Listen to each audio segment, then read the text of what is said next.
Menurutku belajar bahasa Inggris itu scam. Kenapa aku bisa bilang dia scam? Karena aku lihat sekarang ini dari trennya banyak banget orang yang mau belajar bahasa Inggris. Entah karena influx orang-orang yang pengen kuliah di luar negeri, kerja di luar negeri, ataupun bahkan untuk lulus interview di Indonesia yang majorly banyak perusahaan besar itu udah menggunakan bahasa Inggris. Makanya karena ada demand kayak gitu, banyak bermunculan juga tempat bimbingan dan tempat les bahasa Inggris. Which is not a bad thing. Aku nggak bilang tempat kayak gitu buruk, dan kalau kalian bisa belajar di tempat kayak gitu, very good for you. Kalau dulu aku punya privilege dan kesempatan juga, aku akan dengan senang hati belajar di tempat kayak gitu. Cuman dari segi harga, aku lihat memang banyak banget yang menurutku kurang affordable, dari yang belasan bahkan sampai puluhan juta. Nah, di sini aku pengen menekankan kalau kalian itu nggak perlu mengeluarkan uang sebanyak itu untuk bisa bahasa Inggris. Dan bahkan kalian itu sebenarnya nggak perlu belajar untuk benar-benar bisa menguasai bahasa ini. Terus gimana caranya untuk bisa bahasa Inggris tanpa belajar? Pertama, kita harus paham dulu kalau misalkan bahasa Inggris itu sama kayak pelajaran-pelajaran lainnya. Sama kayak bidang keahlian lainnya. Misalkan kalian belajar matematika dan sebelum ujian kalian cramming semua rumus, semua jenis soal di kepala kalian. Kalian cramming, menghafal, kalau misalkan ada soal dengan jenis A, jawabannya itu kayaknya B. Kalau soal jenisnya B, jawabannya kemungkinan C, dan seterusnya. Mungkin kalian bisa jawab ketika ujian karena kalian menghafal. Tapi apakah kalian paham? Itu menurutku adalah pertanyaannya. Nah, itu kalau kita bicara matematika. Kalau kita bicara bahasa, bahkan kalian nggak cuman paham, menguasai bahasa itu berarti kalian bisa menggunakan. Nah, terus poinku apa? Jadi aku notice, kalau kalian mau lulus tes bahasa Inggris yang menguji tingkat kefasihan, contohnya IELTS, kalian itu nggak bisa cuman cramming sintaks, cramming grammar, cramming gimana caranya ngegunain sintaks has been, have been di dalam kalimat. Itu tuh menurutku bahkan agak nggak berguna. Karena yang diuji itu kefasihan, dan kefasihan itu terkait sebisa apa kalian ngegunain bahasa itu. That's why cramming, belajar, menghafal, I don't think that's really makes sense kalau kalian benar-benar mau menguasai bahasanya. Nah, terus pertanyaannya gimana kalau misalkan kita nggak belajar? Mungkin aku akan berbagi aja pengalamanku yang menurutku it's a little bit funny. Aku ambil IELTS 2 tahun yang lalu. Pertama, harga tesnya itu mahal. Tes IELTS dan tes TOEFL itu range-nya di 3 jutaan, very expensive. Tapi berhubung waktu itu aku ngerasa ya udahlah, and all or be all, aku pun bayar, dan aku ngambil tes 5 hari dari waktu aku bayar. Pokoknya sebentar banget. Aku sama sekali nggak tahu tesnya kayak gimana. Aku nggak nyari tahu di internet apapun bagiannya. Jadi aku nggak tahu ada part reading, listening, writing, dan speaking. Ya of course aku nebak at least akan ada part reading dan listening, itu standar. Aku datang ke tempatnya, terus aku langsung masuk tempat ujian untuk writing dan aku langsung masuk tempat ujian untuk reading dan listening. Jadi dia among the first yang aku kerjain. Terus aku mikir, ini kayaknya kalau kita belajar pun agak nggak berguna gitu. Cuman yang aku agak sesalin itu yang writing, karena aku nggak tahu jenis writingnya kayak gimana. Dari soal writing itu ada dua, karena aku ambil IELTS akademik, ada mendeskripsikan grafik yang pertama, dan yang keduanya kayak writing bebas untuk topik yang dikasih. Nah, aku agak kesulitan di bagian grafiknya, dan aku rasa aku kacau banget di situ. Cuman ya udahlah, memang kesalahanku nggak nyari tahu dulu. Habis itu aku speaking, which cukup grogi juga karena aku rusty speakingnya, nggak begitu bagus. Dan at the end of the day aku dapat skor 8. Aku harap kalian nggak menganggap aku nggak mensyukuri skorku ya. Tapi waktu itu aku ngerasa dia kecil, dan aku harap aku bisa dapat 8,5. I don't know what's in my mind. Pokoknya waktu itu aku pikir ini skor yang kecil banget gitu. Terus waktu aku bilang ke temenku dia pengen ngetok kepalaku, I guess. Intinya aku dapat nilai 8. Distribusinya itu betul-betul menggambarkan kemampuan bahasa Inggris aku. Jadi reading aku tuh 9, perfect. Terus listening 8,5, speaking itu 7,5, surprisingly. Writing itu yang paling rendah, 7. Menurutku itu menggambarkan banget kemampuan bahasa Inggrisku. Karena first off, untuk reading, spoiler alert, ini adalah tips satu-satunya tips yang bakal aku kasih ke kalian. Aku suka banget baca dan mainly you can see aku suka banget baca dan mainly bacaanku itu bahasa Inggris, hampir semuanya dan aku baca bahasa Inggris itu betul-betul buku serius gitu, kayak buku klasik Anna Karenina, Dostoevsky dan Charles Dickens, buku-buku kayak gitu. Jadi nggak heran kalau readingku 9 karena memang yang kulakuin tiap hari ya baca buku bahasa Inggris. This is Stephen King, The Institute aku belum mulai baca. Terus listening.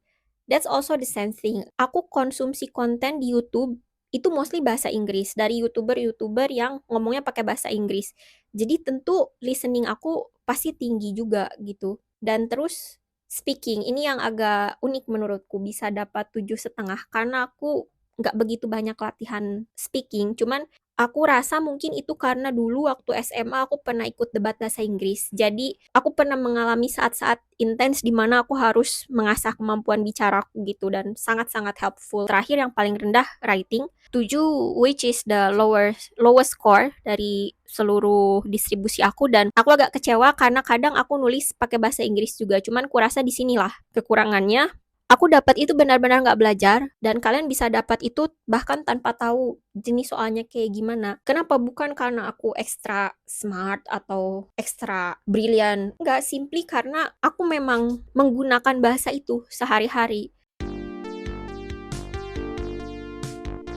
Nah, the unique thing adalah aku tes kedua kalinya ketika aku lulus Cambridge. Karena aku lulus Cambridge itu 2024 dan tes pertama aku kan 2022, jadi tesnya itu udah expired. Cambridge pengen tes yang baru gitu dan 3 juta lagi ya. Fortunately diganti sama pemberi beasiswaku sama Jardine. Nah, di sini nilaiku tetap 8. That's the thing, nilaiku tetap 8, tapi komponennya turun.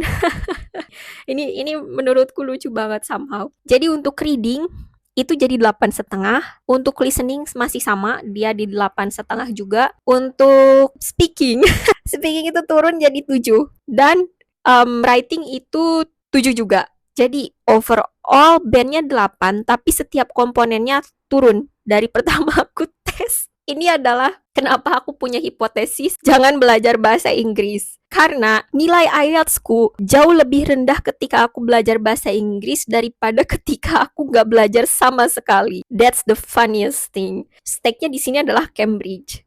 Aku harus bisa masuk Cambridge dengan nilai IELTS baruku. Karena ketika kamu dapat offer dari Cambridge, offer kalian itu conditional semuanya. Kalian harus memenuhi persyaratan finansial, memenuhi persyaratan bla bla bla dan dalam kasusku itu conditionalnya di language. Aku harus ngasih submit tes baruku dan di Cambridge itu standarnya overall band yang diminta itu 7,5 dengan setiap komponen itu 7.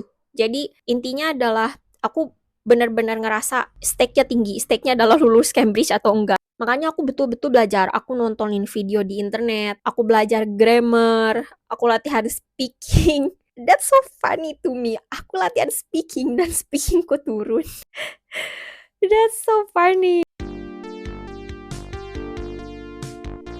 Dari pengalamanku ngambil 2 kali tes IELTS ini, kalau kita lihat hasilnya, aku akan bilang lebih baik yang nggak belajar gitu. Tapi bukan itu poinnya. Poinnya adalah dia menguji kefasihan dan kefasihan itu bukan sesuatu yang bisa dipalsuin. Karena kan dari tadi aku mengulang-ulang ya, kalau misalkan belajar itu agak nggak begitu berguna gitu. Maksudku belajar yang sifatnya menghafal, cramming, itu belajar yang aku maksud, itu nggak begitu berguna. Terus kita harus apa gitu?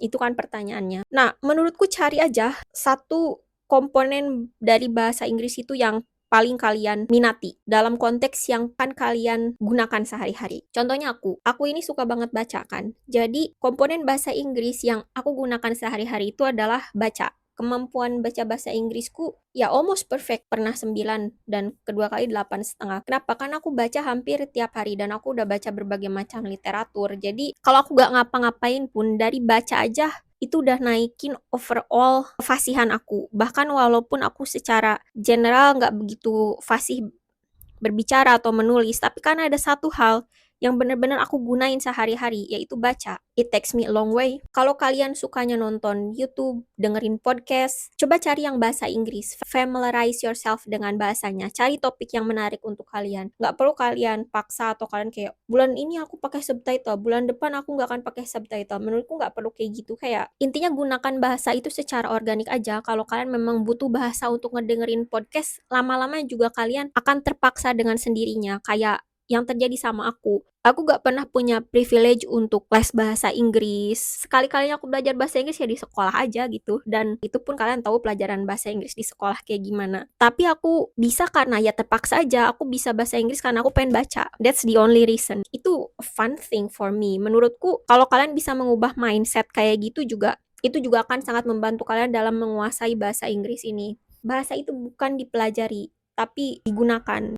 Kalau ada satu key takeaway dari video ini adalah itu, kalian harus menemukan satu komponen yang kalian sukai dari bahasa itu, entah itu komponen membaca, menulis, mendengarkan, atau bicara, lalu kalian harus menggunakan bahasa itu aja, nggak perlu belajar sinteks grammar. Aku nggak pernah belajar grammar. Kalau kalian tanya ke aku, apa itu future present tense, aku pun gak akan tahu. Cuman ketika ada kalimat where have you been misalkan, aku tahu dia harusnya where have you been, bukan where has you been. Kenapa aku tahu? Simply karena aku pernah ngelihat itu di buku. Belajar bahasa itu seharusnya fun menurutku, dan go and have fun with the language. Sekali lagi, nggak perlu belajar. Cari sesuatu yang menarik untuk kamu di dalam bahasa itu, lalu tekuni di situ. Pada akhirnya kamu bakal fluent sendiri. Ini adalah tips and trikku untuk dapat nilai IELTS. I guess 8 ya, karena nilai IELTSku 8. Dan tips and triknya adalah jangan belajar. That's so funny for no reason.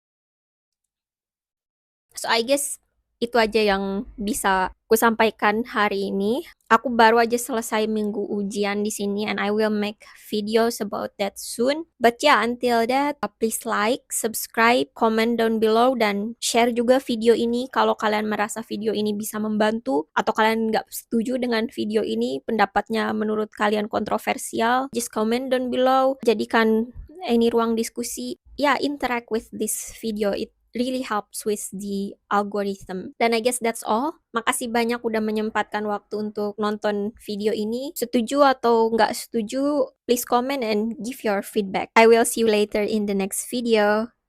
Bye!